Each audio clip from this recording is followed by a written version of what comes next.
WHO warns of dangerous phase of pandemic as outbreaks widen. To view the full article, click the first link in the description below. But a rival chain, Cinemark, began reopening some theaters in Texas on Friday without requiring face masks. "It's a big country out there," Mark Zoradi, Cinemark's chief executive, told the entertainment news site Deadline on Wednesday. "There are places that may require it. California may be one. If it's required in California, well, abide by it. There are other places like Texas where it's not required. In those cases, well, highly recommend, but not require it."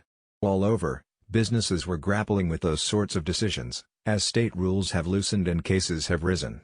The possibility of repeated openings and closings was emerging.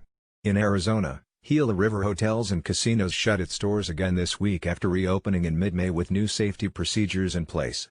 The company said it would close for 2 weeks to see whether the recent rise in Arizona COVID cases subsides and to re-examine every aspect of its operation. Even as coronavirus cases increase in many states, there was reason for some optimism about the national picture overall.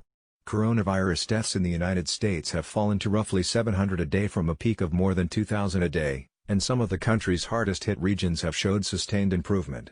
New case reports continue to plummet across most of the Northeast and much of the Midwest. The Chicago, Boston, Milwaukee, Detroit and New York areas all continue to improve.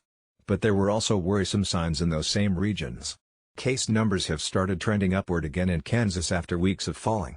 The La Crosse, Wisconsin, area is experiencing a period of explosive case growth. And new trouble spots have cropped up in parts of Missouri, Iowa, and Pennsylvania. As more Americans return to ordinary routines, clusters are emerging in places that had been largely closed.